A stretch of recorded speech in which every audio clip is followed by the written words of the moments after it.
Okay, good. Hi, I'm Ann Perillo. You're watching Schenectady today in and around the Capital Region. We had a little rough start there, but hey, that's what's fun about the show. We just have a good time every time we do it. We're all drunk here, so. No, we are not drinking anything. I do want to tell you who's coming up on the show today. You just heard Michael Eck speak. Michael Eck is from Proctor's, and he will be talking today about what's coming up at Proctor's and at CapRep. And we have a big announcement to make today. We cool. do. Yeah, we really do. cool. I just found out about it. Besides Hamilton. And then we're going to be talking with representatives from the Arc of Rensselaer, and they're doing Play With Your Food, a dinner theater, and this is always an exciting event. We'll hear about that. And then we have representatives from the Empire State Aerosciences Museum, and what a wonderful place that is to visit. Bring your kids there. If it's vacation week, bring them over there. And then we're going to hear about the Russian Festival, which will be held in Rensselaer as well. And this is their 10th annual. It's always a great event to visit. And this time it's a 2-day event. Amazing. And then we're going to hear about the Underground Railroad project. And they're having a Liberty Con coming up, and that's a 2-day event. And we're going to hear about that, and that will be held in various places. And we're going to hear from a new organization who has not been on the show before called To Life, and it has to do with breast cancer. And so we're going to be talking about that as well. So, and then as a special treat for our breaks, we're going to hear from John Panoski, who's going to be on the show today. But he did an interview of the Empire State Aerosciences Museum. There's a photo right there. And we'll see a little bit about what is there, and we'll give you a brief tour so you can get your ticket and go in and see it for yourself. But right now, I'm losing my voice, excuse me.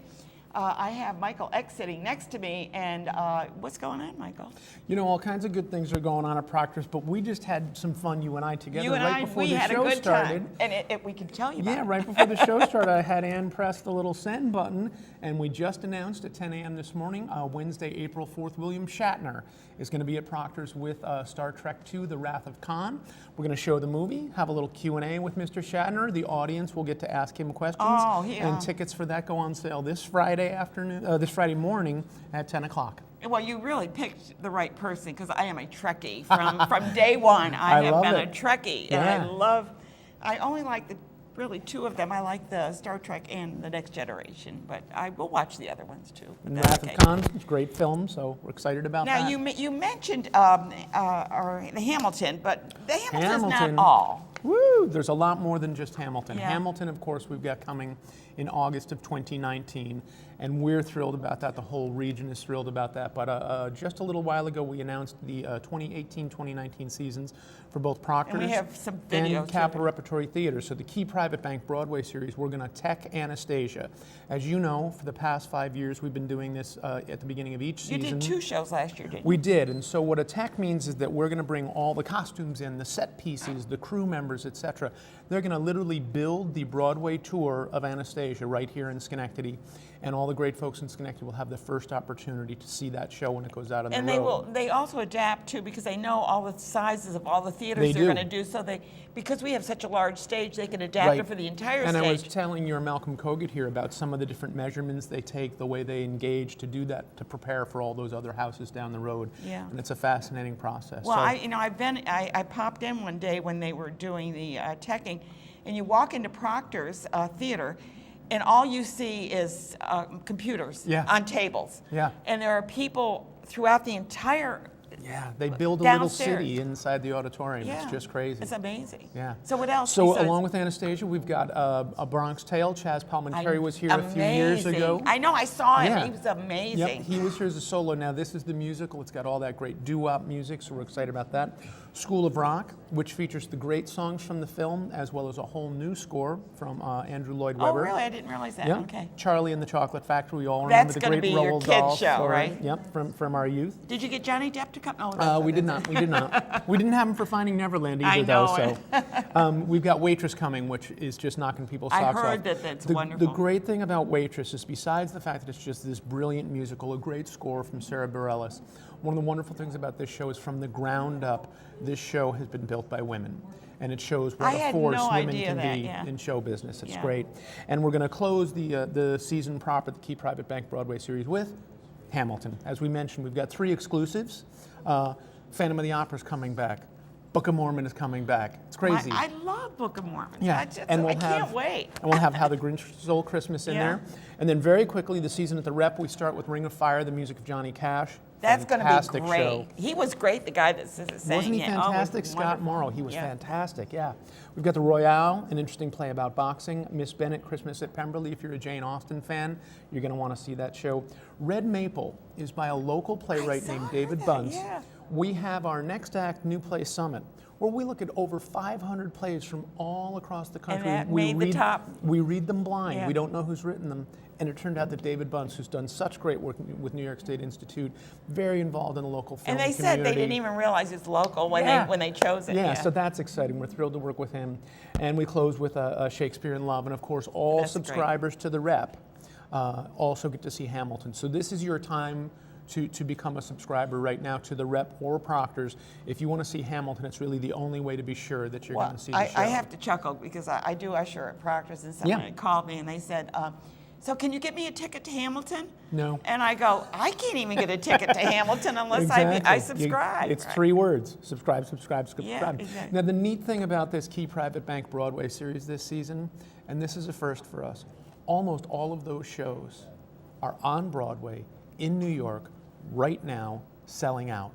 And the fact that they're all coming here, you don't have to go to New York. No. You can just come right down here. And there may be people to Broadway in Schenectady and walk through the back door of Proctor's. I was going to say, and maybe those people from New York City are going to come up and see it. They well might. Tickets. They well might. I think we'll get people from New York for Hamilton. I think really we will. do. Absolutely. Well, they got to subscribe. They got to subscribe. That's right. You brought some video, so can we take a little bit of that or some pictures? And while maybe we're looking at video, over it. let's not forget that tonight, Les Miserables opens here at Proctor's through Sunday. So it's a new version. We're all about their Broadway. Yeah, they're doing a little It's a new version, but it's the one we did have here 5 years ago. I saw that. Yeah. Yep. Yeah. So if you saw that, you'll know how great it is. How's the flash drive coming? It'll be there. Okay, just checking. Yeah, we got some great pictures from the various shows. So. Well, I did go to the Broadway Bash, and which one are you most excited about? Well, what can I say? They're all amazing. Yeah. I mean, it's neat. I saw School of Rock in New York, and Peter Hughes and I upstairs, we were talking about it, and we're old grumpy guys, and we were really touched. And you thought, it seems like it's all going to be funny, but there's a real heart to it.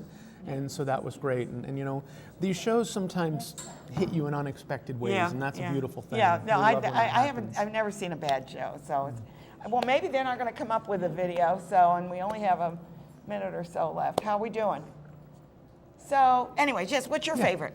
Oh, you can't say either. Looking at these, they're all my favorites. I'm as excited as everyone about Hamilton. I have not seen it yet.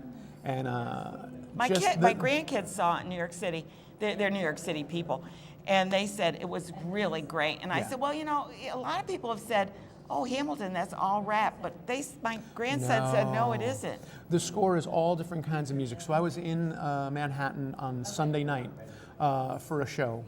And I was hanging out at a guitar store after hours. There's a place called Guitar Center, and it's open until 10 o'clock. There was a young woman in there playing a song on a ukulele for her friends who sat there rapped. And as soon as I started hearing her sing, I said, she's singing from Hamilton, and she was singing a beautiful song on a ukulele. Yeah, there's all kinds of music in that show. People should be aware that it is a variety of music. Yeah, so and so what, go outside the box and enjoy. Go outside Great of your stories. comfort You get a little level. bit of history. Each one of these shows has a fantastic story to it. So I guess we won't get the video. I'm sorry. They're shaking their head over there. But anyway, I think we gave everybody a good, I think we gave a pretty good description. I think we did too. Yeah. And thank you for letting me push the That's William right. Shatner You got button. the scoop. You got the big William Shatner scoop. I am so excited. Ann Perillo with the scoop.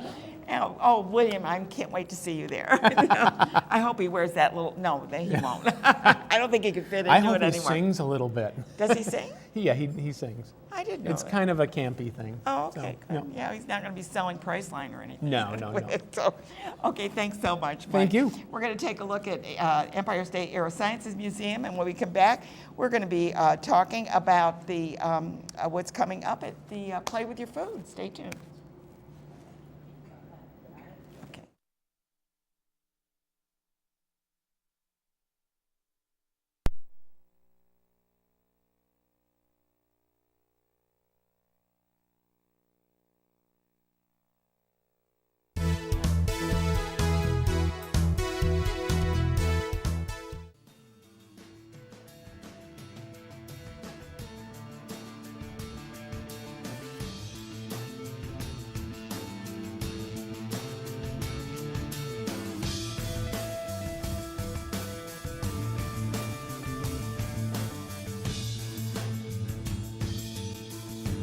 Now, I was lucky enough to bump into John Panowski. Hello, John. What's your role here at the museum? Well, my role today is as a tour guide, but also I'm the vice president of ESAM, and generally I do everything from washing windows, sweeping floors, to giving tours. And you're going to take me outside, but on the way, Yes, here we are, and what am I looking at?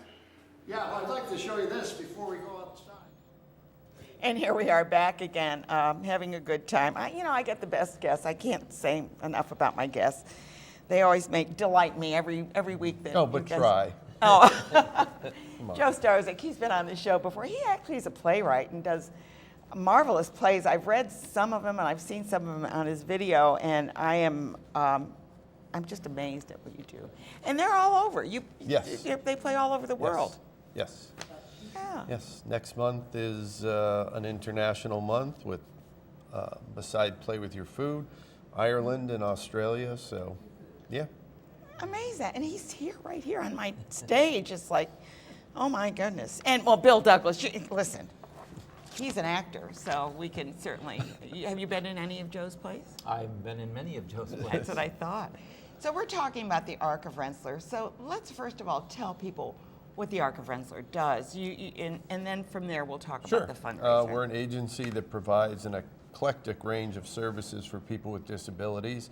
So it could be anything from assisting them with housing, to job training, to finding them jobs, to preparing them for college, helping them get a degree in college. So it's... Your support agency in a sense. yes, yeah. yes, we're very much so. But you're the Arc of Rensselaer County. Mm-hmm. Are you funded by the county, or No. are you a nonprofit? No, we're a nonprofit. There is some funding that comes from the state/federal government, but fundraisers like this are what Is we what do you're doing, to try and help with the shortfall that you get in funding to be able to provide the quality services you want to provide. Exactly. Well, I mean, everything costs money, and you want to support, the people that need the support. Exactly, it's our mission. And Bill, how are you associated with the Arc of Rensselaer County? My association is strictly through Joe. We've probably the last 4 or 5 years we've participated in the Play With Your Food night. And how many plays, or one play, 2 plays? 3. 3 We do 3 short Three plays. Do a play, have your salad. Do a play, have your entree. Do a play, have your dessert. Well, that sounds good. Yeah, it's a lot of fun, and Yeah. people have enjoyed it, and the event has gotten bigger and bigger through the years because of that. So. And it's held in Revolution Hall? Is Yeah, that- this year it's at Revolution Hall in Troy. Okay, and how's the staging on that? How does that work? Well, they have a small stage in the area where the banquet hall is as well. So we get up there, we do our show. So minimal set, obviously, yeah. Oh, yeah. Yeah. Yeah, we do it- Suggested set, table Do chairs. it as and that's minimal yeah. set. We do them as staged readings, so we keep it as an informal atmosphere. But I think that just leads to a greater degree of fun for Oh, everybody. yeah. And now, have you written all 3, or just Yes. one? Oh, you did. You wrote Yes. all. And what are they? Can you give us a clue? Sure. The theme this year is kind of surprises. So the first one is called "Don't Judge a Book," and it's about a young woman visiting her grandmother and finding out things that she never knew or perhaps never wanted to know about her grandmother. The second one is called "What's a Little Axe Between Friends?" A little axe. Oh, and then Bill, It's you with got Bill the and axe. I, and I'm the executioner, and Bill is awaiting execution, and yet we strike Is up this a comedy or is this a drama? Oh, no, it's a comedy. And yet we strike up a delightful friendship. And the third one is called... I hope you let him go. You can't tell me the ending. Oh, you got to go play with your food to find out how that ends. Debatable. The third one is called "For the Love of Noodles." And it's a very liberal, open-minded couple who are so excited their daughter is bringing home someone out of the ordinary, as they believe, and they keep trying to figure out who, and are in for a bit of a shock when they find out who it is. And you're not going to tell us, because that's No. got to be the surprise. That has to be the Yeah, surprise. great. So how do people get tickets for this event? You can go right on the Arc of Rensselaer website, which is www.renarc.org, and you can order there, or you can call 518-274-3110. Okay. Ask for development. Could you say that and- number one more time, and I'll write it Sure. down? 518-274-3110.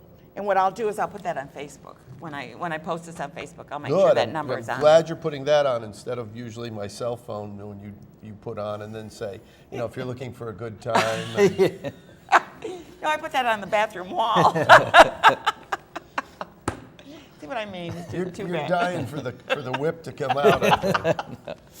So, Bill, Yes, yes, let's change you've the been subject. acting a long time. I have. I Yeah. have just 10 or 12 years. But You've been on the show a number of times with different theater groups that you've been involved with. yes, we were here before for our holiday show. It was. Yeah. And, yeah, we've been over a few times. Yeah, and you work for the Times Union. I do. I'm the Yeah. deputy sports editor for the Times You're the Union. sports editor. Yes. Oh my goodness. That's a work release program? Yes.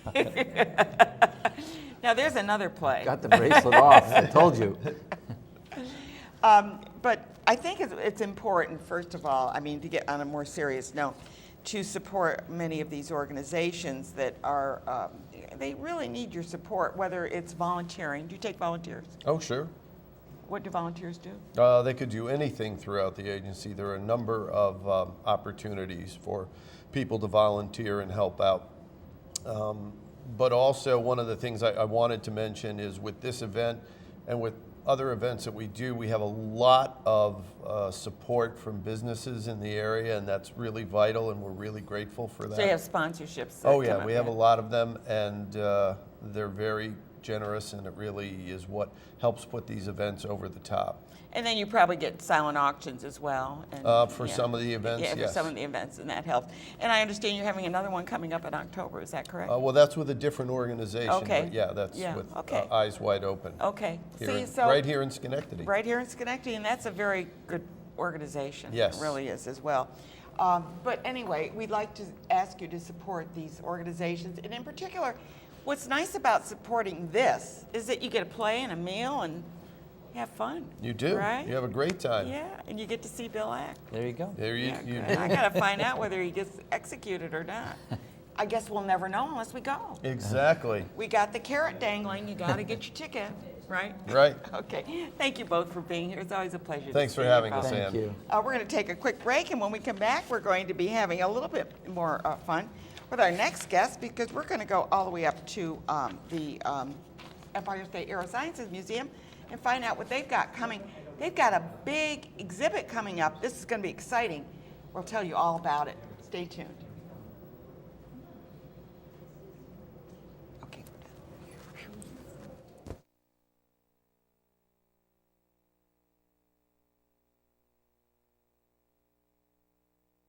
Flagship, Admiral Nagumo's flagship for the attack on Pearl Harbor, December 7th.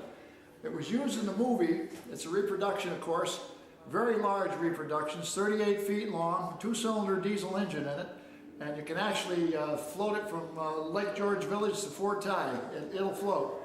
You'll see it in the original movie Tora, Tora, Tora, which was a pretty accurate description of the attack on Pearl Harbor. It was made $1.2 million for the movie in Japan.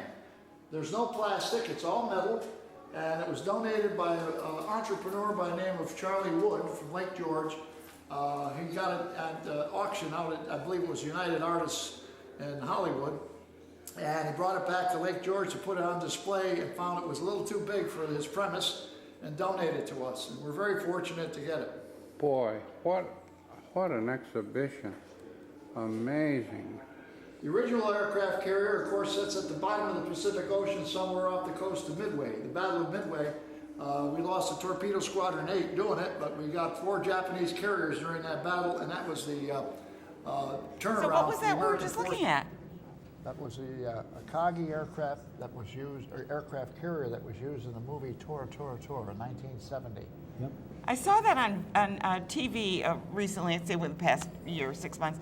And it was like I really was watching for that because I said, oh, I know it's right up here. Very unique exhibit. In Glenville, and here it's on the TV. Well, it was acquired by a fellow by the name of Charlie Wood, who owned the Great Escape. Oh, Great Escape. And he donated it to our museum. You wonder So what, we're I mean, very fortunate. who on earth thinks about, oh, I think I'll get something from the set of a movie, and then it works out 35-foot perfect. aircraft carrier, huh? And it's perfect, Yeah, it right? is. Perfect for Yes. you guys. So let's talk about the Empire State Aerosciences Museum. This is a wonderful museum.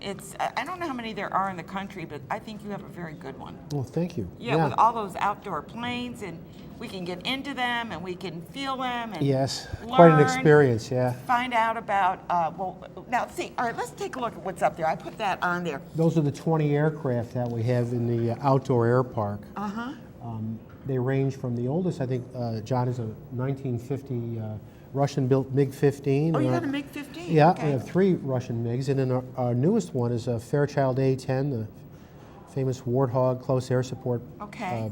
attack plane for the Air Force. We have 20 aircraft in there, all military. And how do you get them? How do you Well, get them? by hook or by crook, basically. Do you No, get them in pieces, or do they come in as we the whole brought 'em- plane? They fly them in, or what? Well, one aircraft was flown in, the F-14 That's right, Tomcat. yeah. Most of them come in. We had 3 of them come by barge from. I remember the those Hudson because River. I think we even filmed it when Yeah, you were we did. taking, yeah. And by helicopter. We've had a number of ways by truck primarily. But we have an extremely rare, one of only 3 remaining in the world, the last airplane to be manufactured by Supermarine, the company that made the Spitfire, the famous Battle of Britain airplane. We have the very last one. It's a Supermarine There's only Scimitar. 3 of them in Left, existence 2 in yeah. the UK, and we Yeah. have the only one in the United States. Yeah. Yeah.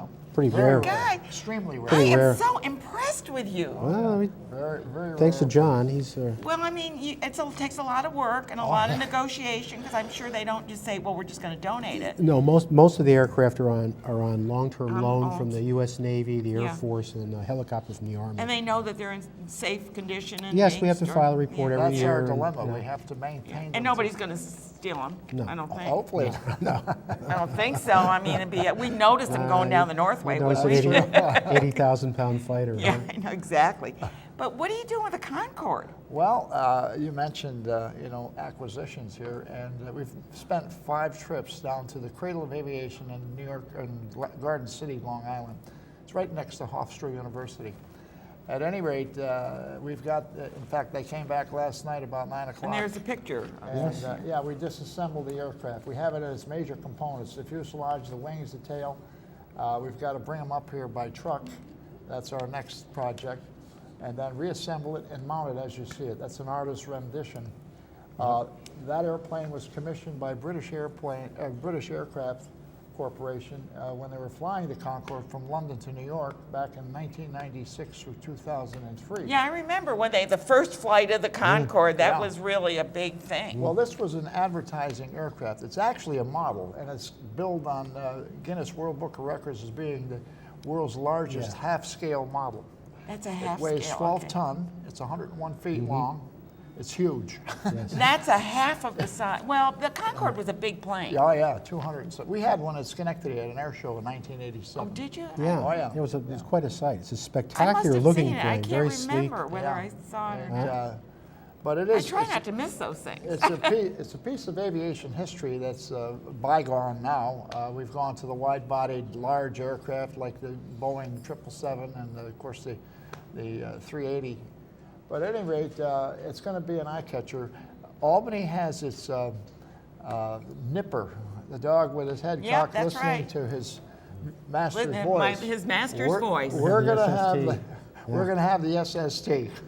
It's going to be a destination The attraction. project is actually part of a bigger effort we're doing at the museum to restore all the facilities, but it'll be, as John said, it'll be mounted towards Route 50.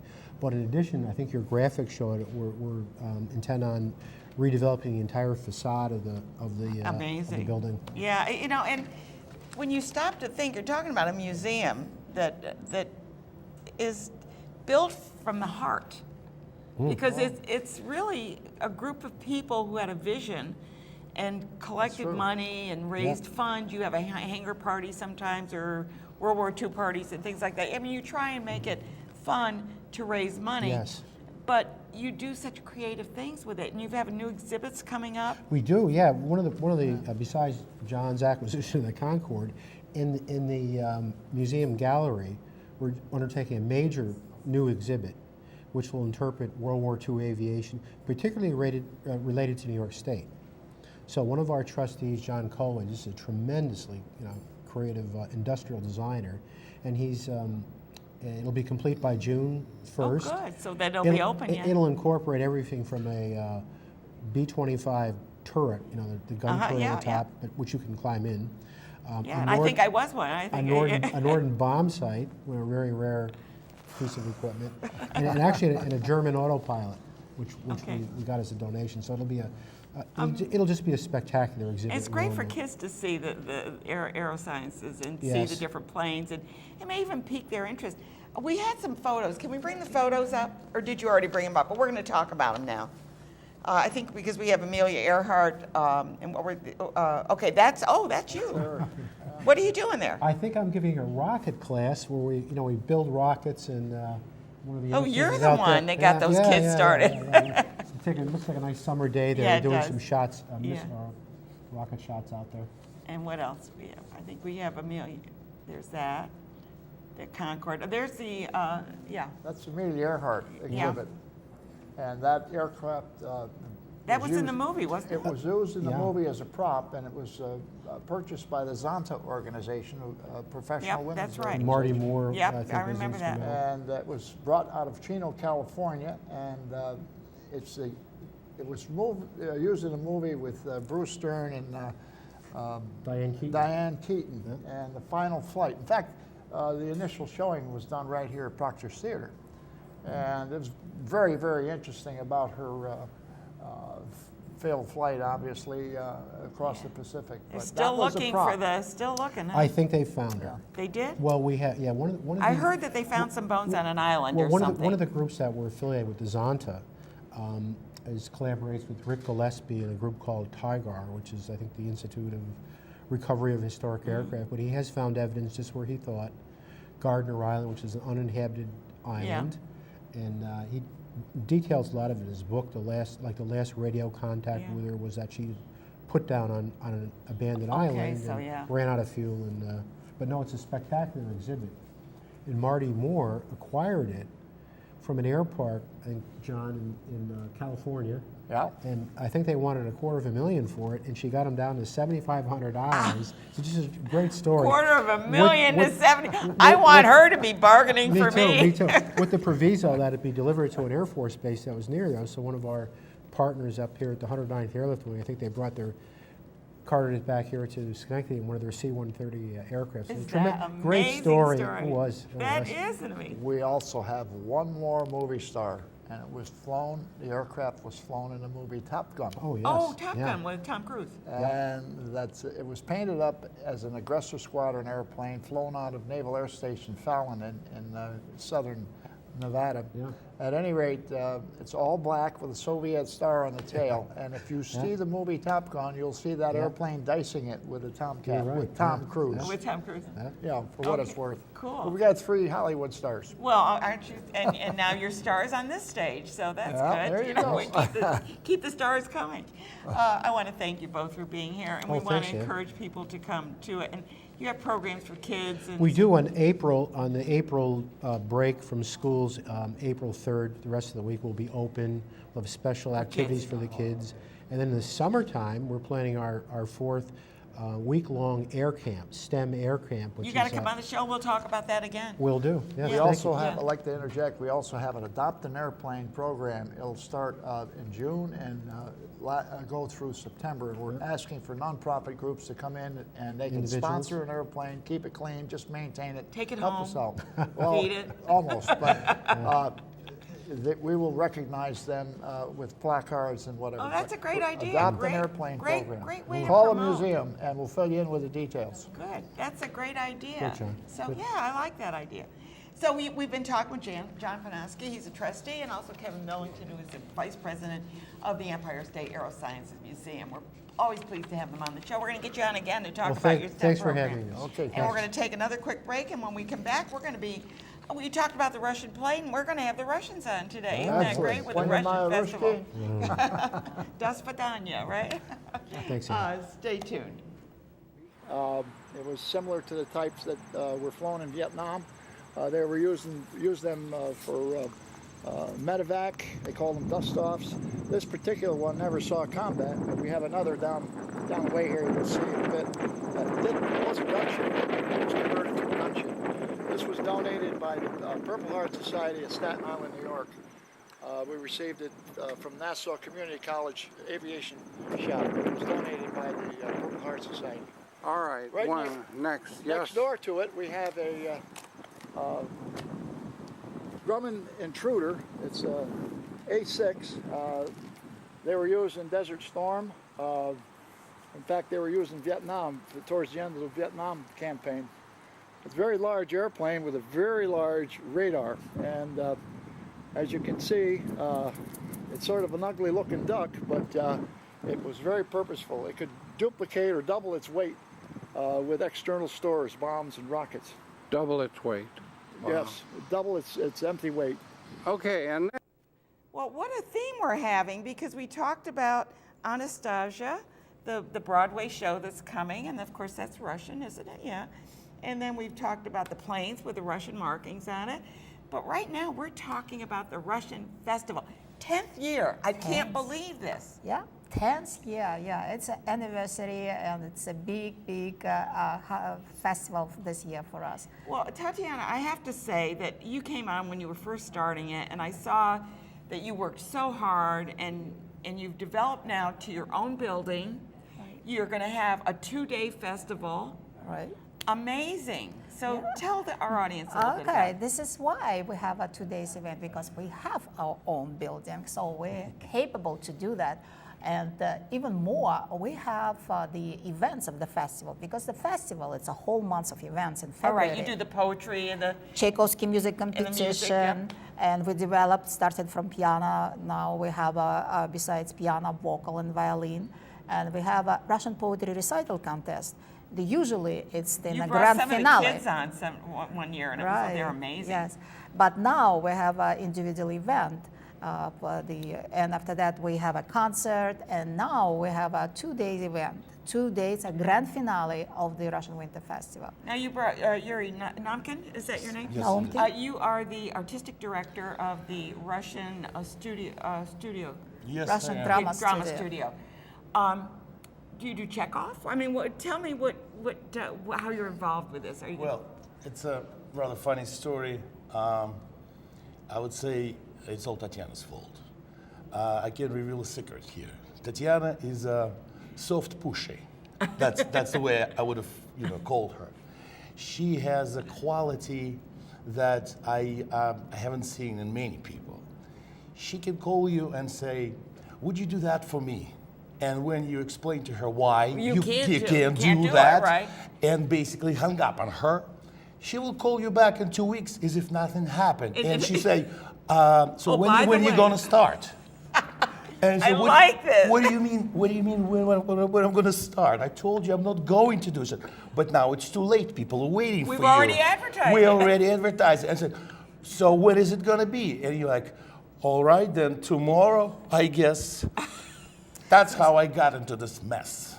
And I'll Oh, tell it's you- not a mess. No, I'm just kidding. No, I'm I just know. saying. And we're very, very lucky, because Yuri Naumkin is the professional artist from the very famous Moscow theater, Lenkom Theater, and we are absolutely lucky that he is here now and working with us, amateurs, and he directed 2 shows in a year for children and for adults. For children too. Oh, wonderful.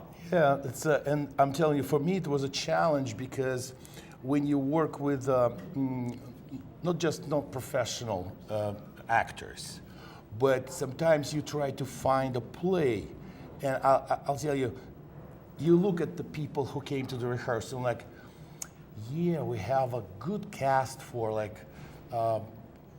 senior citizens, kind of, Yeah, okay, yeah. Yeah, it's all. You got the people, you got to figure out. But mostly women and not very young. Yeah, okay. And then you try to figure out how to, with just a little bit of, fresher people, like youngsters, and make it look absolutely natural in terms of cast and everything.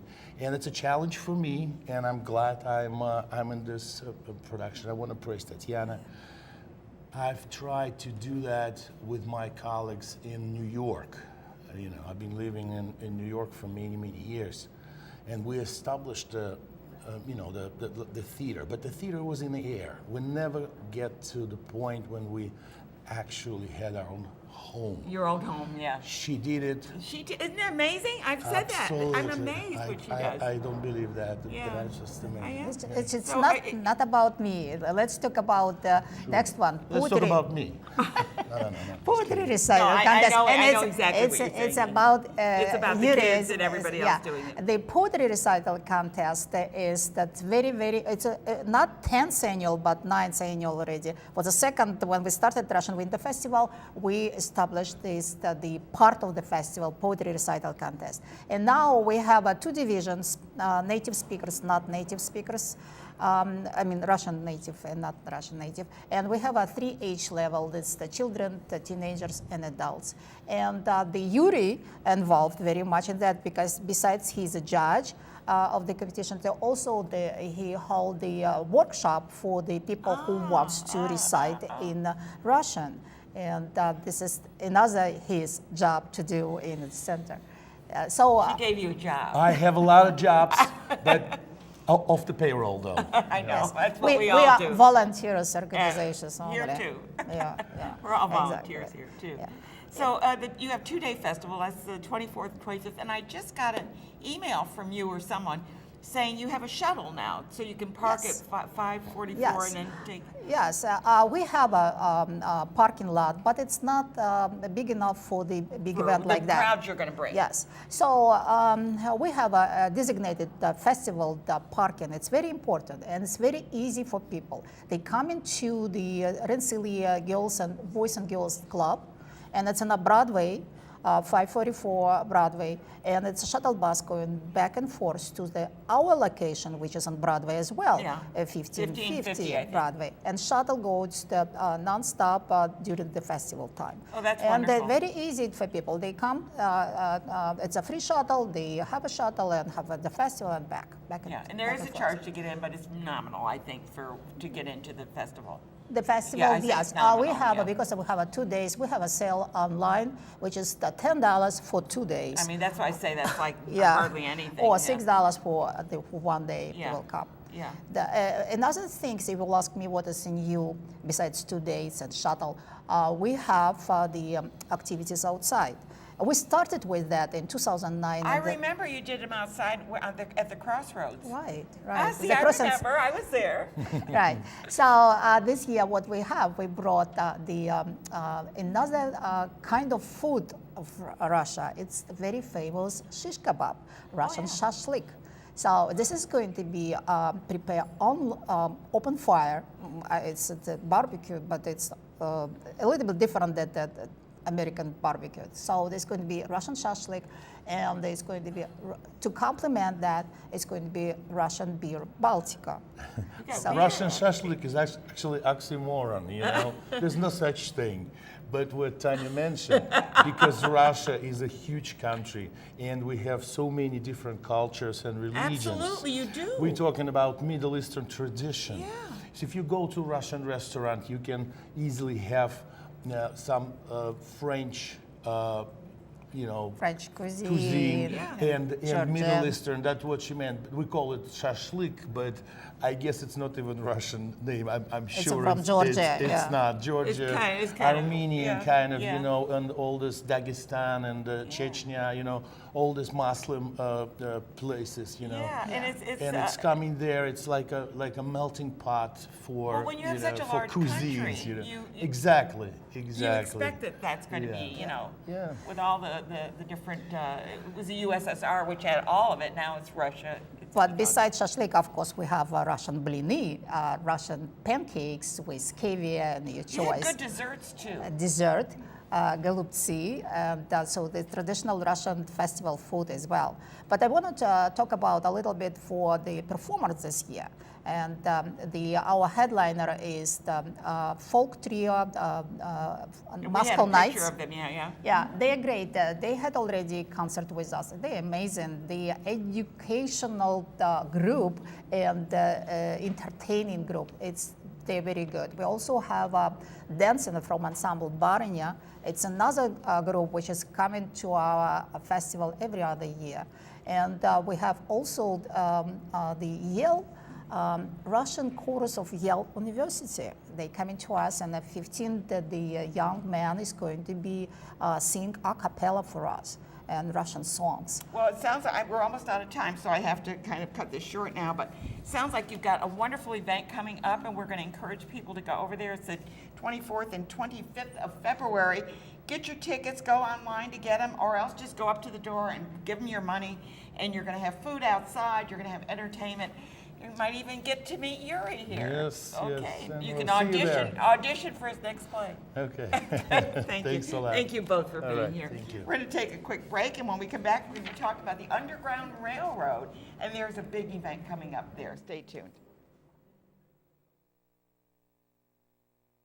We have a MiG-17. It's very similar in design and exterior presentation of a MiG-15, which was its granddaddy. The MiG-15 was used in Korea, and of course the 17 was used in Vietnam. The difference being the wing, and also the engine, and it also had an afterburner on it. The length of the fuselage is much longer than a MiG-15. We do have a MiG-15 down the line. The Okay. feature of this Yeah. airplane was it was very maneuverable and could outclimb most of our aircraft, plus the fact it had a 37 millimeter cannon and two. Okay. And here we are back again. We're talking with Mary Liz Stewart, and we're talking about the Underground Railroad. This is a project. You have a conference. You have a symposium. LibertyCon? Yes. 18? Yes. And I love your theme. So Yes. tell us, our Okay. audience, about that. Well, first of all, I want to say thank you for having me back on the show. It's I always love a it. pleasure Yeah, to it's be always here great to and fun to share with viewers, what's Yeah. going on with us. This is the 17th annual I know, Public History amazing. Conference, which is absolutely astounding because Well, after see, we've been doing the show 20 years, and I think you've been on every year, so yeah. So there's what we've decided to do with the LibertyCon title is to try to suggest that we're not just about reclaiming new research about this Underground Railroad aspect of American history, but also we're trying to draw lines of connection with issues that are still going on today that have their roots back in the institution of slavery, and yet people have been working on them over time in a whole variety of ways, but they still plague us and stay with us. And so, for instance, there's certainly immigration and refugee resettlement. Well, and then is a you're big saying topic, embracing equity in a Yes. global society. I Yes. like that very Yes. much. Yeah. And I like the slide you sent about language matters. Oh, isn't that delightful? I love that. And that's one of our roundtable conversations, Yeah. actually. We do have workshops and we have roundtables so that we have two different formats, but with the intention of providing, workshops that are a little more presenter-oriented and yet give time for some conversation. But then the roundtable piece brings some of those contemporary issues to the table, and there's some very lively conversations that take place, around the focus group or the roundtable topic. So something like Language Matters, becomes a very thought-provoking conversation. absolutely. And the power of language is just incredible. Well, and it is, So and it's interesting how some words can really jar people. And, Yes, yes. And they're just words. Yes, That's yes. just words. It's what they represent. That's right. That's right. Exactly. So, yeah. Who yeah. should come to this? Oh, everybody and anybody who has an interest in the kinds of topics that are offered. It is designed to be of interest to students, middle school, high school students. I would say if fourth graders come with parents, it's an absolutely splendid time. And certainly, we set it up so that people can pick and choose what pieces they'd like to come to, knowing everybody's busy and nobody can give away 3 days. This is 3 days, and Yeah. it's being held in different places. It is, yes. We're partnering with the New York State Museum and Archives Partnership Trust. So our Friday pieces of the weekend event are being held over there. There's a morning and afternoon student adult workshop, then there's an opening address on Friday night, all of which is at the New York State Museum.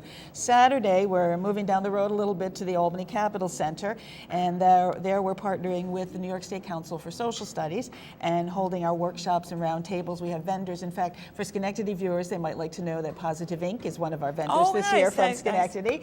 And a number of other vendors will be there as well from around the state. We have exhibitors as well. We have people coming in. We always invite people if they'd like to come in 19th century period attire. We would be more than happy to have them come that way.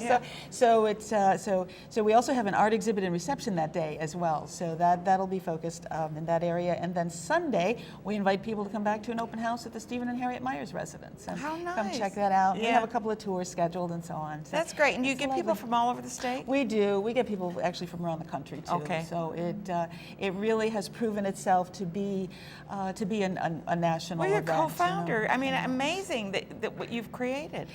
I have to say it's amazing on my end too. Yeah, you really should. never I mean, let's thought. take credit for the things that we do. Because it started as a personal research project, has just grown over the years, and we find that's very nourishing for us too, because it validates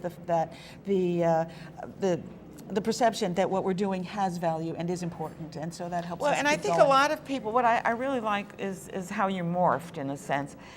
Because we certainly have always thought of the Underground Railroad. Oh, let's hear about where are they located and where was it and how did. So we focus on that, but you have brought it to another level. Yeah, and I think that's important because we don't want to lose sight of the Underground Railroad and slavery.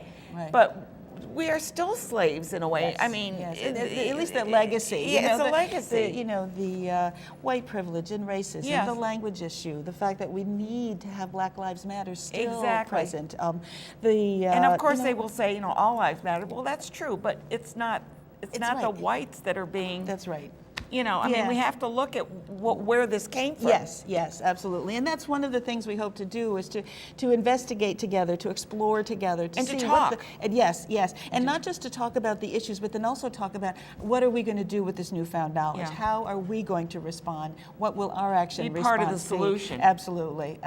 Because there's a problem out there, and we need people that will step up, talk about it, discuss it, bring it to the forefront, and know that this is not something we just ignore. Right, absolutely. Yeah. And I think what you're doing is marvelous, and I'm sure that you bring educators in as well. We do, yes. We have, people who are teachers in the classroom. We have retired teachers. We have historians and preservationists and young people who are in school. Just people who are interested in the topic. They may have no necessarily professional connection, but they're interested in the topic. So it's a wonderful mix. Explore. Yeah, and it's such a wonderful mix because people coming from different perspectives bring their experiences and their take, and it's just Isn't so that rich. wonderful? Oh, it's great. I'd love to get people together.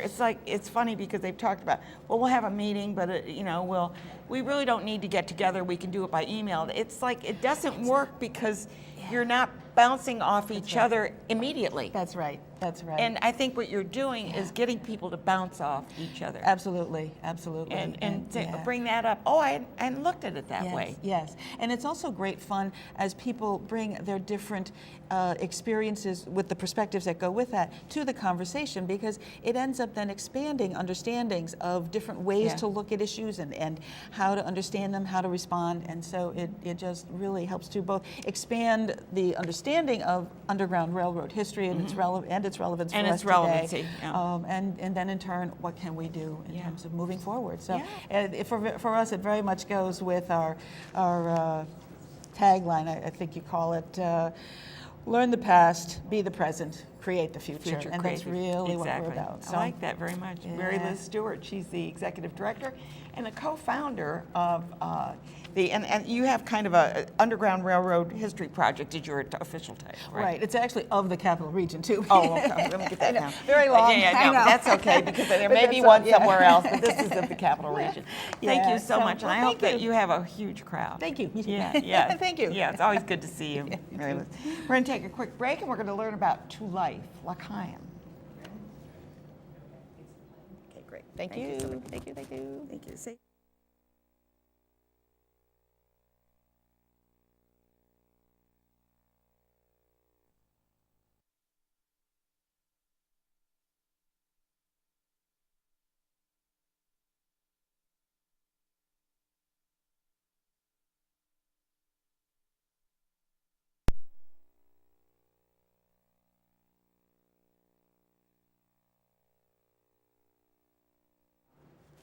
Did you figure out what you want to talk about first?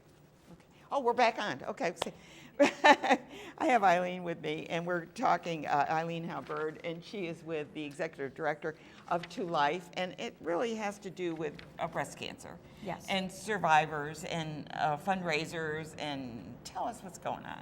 And when did it start?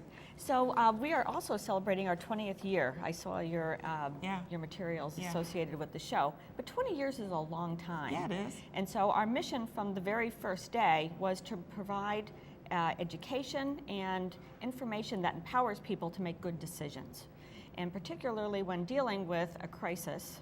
Because you kind of, your brain goes dead in a way. And if you talk to people who have been through a difficult situation, not just breast cancer, is there was your life before you received that information, and then time stops for a moment. And so what we are looking to do, and what we have done for 20 years, is provide answers. You know, sometimes it's the questions that you haven't even formulated fully in your head, and you spoke with one of your other guests about that engaging conversation and building on information, and that's really what we try to help people do. And they work together, bringing their thoughts together in a support group, because you have a support group also. I can talk about our support group, actually. We provide a number of different support groups for people that are dealing with breast cancer, and oftentimes people are looking for a safe environment to collect their thoughts, to share some of their experiences, and perhaps be fortified from talking with people that have had some similar experiences and maybe a little further along on their journey. They might be able to give them tools to use that they hadn't thought about to help through the crisis. And so sometimes that enveloping makes a big difference. Now in Schenectady, we've just launched a new support group. We're working with the YWCA, that is right here in the Stockade section, Washington, 44 Washington. And so with we have two people. Our Director of Education, Martha McCormick, is working with Carmen Rodriguez to co-facilitate a group that will accommodate a bilingual discussion group. Oh, that's great. And so it kind of gives us an opportunity to break down certain barriers, and language being a really major one. When I think of all the languages that are spoken in Schenectady, There's the number 50 is, some odd languages yes, in the there high are. school. That's what I've heard That's too. what I heard, over yeah. 50. And so we're looking to break down some of that language barrier and bring people together. So our next meeting of that group is on March 13th. We're meeting the second Tuesday. You can find information about that in my other support groups at www.tolife.org. To Life, right. And so, or by just calling the office. One of the biggest expenses that we carry in a month is our phone bill, and we need the telephone. We need to talk. We answer the phone from 9 to 5 Monday through Friday. So the number there is 518-439-5975. And that'll go on Facebook, because I will be posting. It's already That on would my be- website, but we'll put it thank on you. Facebook as well. Yeah, I appreciate that. Yeah. And so these support groups and the other education programs that we run, our boutique services, our services are all offered for free of charge. And so for anybody who wants to participate, whether you come to one group or you come over a period of time, or you come to an educational program, or you go to one of our breast health workshops, all of this is provided gratis to the community. And one of the fundraisers that we are going to be working through comes this Friday, which is the Pink Zone game. Yeah, the Pink Zone game. That's at Siena. And so Siena College women's basketball is a fabulous group of women that are just doing just really good stuff and having a really great season with Coach Allie Jacks. I hope they're all wearing pink shirts. You know, they will. I was just talking with with someone on staff, and they were saying they will have they have pink uniforms for the Okay, yeah, and so that's they're great. playing Canisius College, and so one game a year is focused and themed around breast cancer awareness, and so that particular game takes place this coming Friday. Even though it is a school vacation week for many people, we'll have a huge crowd. Yeah, I mean, well, we've got colleges don't season usually take ticket a week holders. off like that.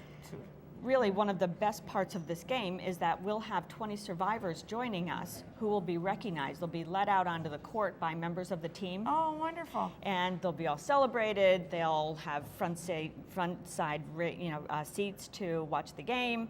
They'll participate in a survivor reception ahead of time. And so the that's public is wonderful. invited to participate in either coming to the game and supporting the Siena Saints, or just or coming to the reception as well. And Now, so, you have, when you talked about a support group, I just wondered, and this is off, you don't even know I'm going to ask this, but do they do anything for men that might, be married or have a, relationship with someone who's going through this? I mean, is there anything that or I shouldn't say men, because men get breast cancer as well. I thought that's where you were going with your question, no, but actually. that is also, as I was speaking, I was just thinking, of course, men get it as well.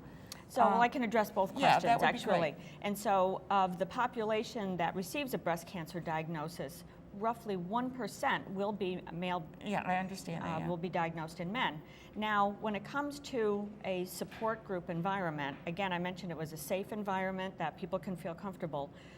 There are a number of occasions where people bring a caregiver. Oh, with them. Oh, I wasn't thinking. I was just thinking of a separate thing. Yeah. And coming to that group. Or we have not had a defined caregivers outreach. We do programming from time to time that provides some tools that can be used on a regular basis to help address some of the anxiety and coping skills that accompany the tremendous burden that you feel when someone very close to you is dealing with the diagnosis. Yeah. And so we... I mean, I knew you didn't know I was going to ask that, but I just happened to think it was, as we were talking, because I don't keep any notes. Anybody's watching me.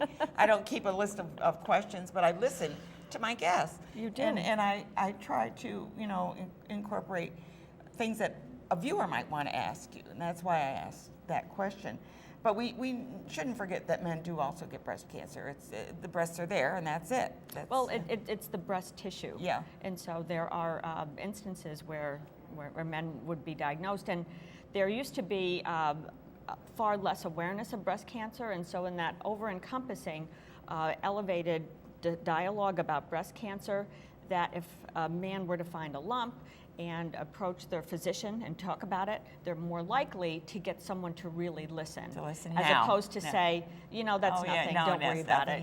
There's nothing to worry about. I'm going to announce who's coming on next week, and then we'll come back and finish our discussion, because I always like to get that in.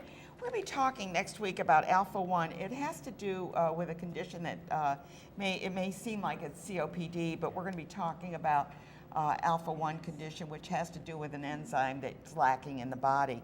Then we're going to be talking with the Animal Protective Foundation, and they're going to be talking about their volunteer programming and adoptions. We'll be talking about Of Mice and Men, which will be performed at the Classic Theater Guild. We will also have a historical reenactor with us. He does Frederick Douglass, Martin Luther King, Booker T. Washington, and more. Don Hyman will be joining us. We will also have the Assistant Police Chief from Schenectady, and we'll be talking about what they're doing in the police department on different issues that are coming up. And then we will also be talking with the YWCA to talk about their big event coming up. It's a fundraiser, but it's also Women of Achievement, which is a great event as well. So getting back to what you're doing, how do they donate to help you? Do you have fundraisers? How do you get your money? So we have, like many organizations, we are kind of a patchwork quilt. And so people do make private donations, and sometimes they do it through our annual appeal, or when the spirit moves them, I should say. Yeah. We do a couple of different fundraisers through the year. Being involved in the Pink Zone game, this is our first experience with doing that, and our major goal there is to provide a celebration for survivorship and to celebrate the good things that happen as people travel through this journey and travel through it with others. We also do a dine-around that will take place on May 1st called A Toast to Life. We have wonderful restaurants. It's been our longest running fundraiser. Of their meals. Actually, they graciously host all the food. So it's not a dine around where you go to the restaurant. We're in the Franklin Plaza Ballroom. Everybody sets up a table and people have small plate opportunities. We run a silent auction. We recognize members of the community. Good advertising for the restaurants too, and they are able to give you get some money into your coffers. Oh my goodness, we have had many restaurants that have been with us for quite a few years and just enjoy the community that they've built. They know many of their customers are already participating, and so we bring about 400 people into that group. Wonderful. And that's very affordable. It's a $50 per ticket fundraiser. It's an after work. You don't have to have a date. You don't need to buy a dress. You come as Just you come are. and enjoy it. And so that's really a wonderful, wonderful evening. And then we also run what was called the Pink Ball, and that is a October event that we do, and that's more of a formal sit-down dinner. Lots of things to do. Check out To Life. Thank you. Good. Go right down. Okay. When you said that, my daughter died.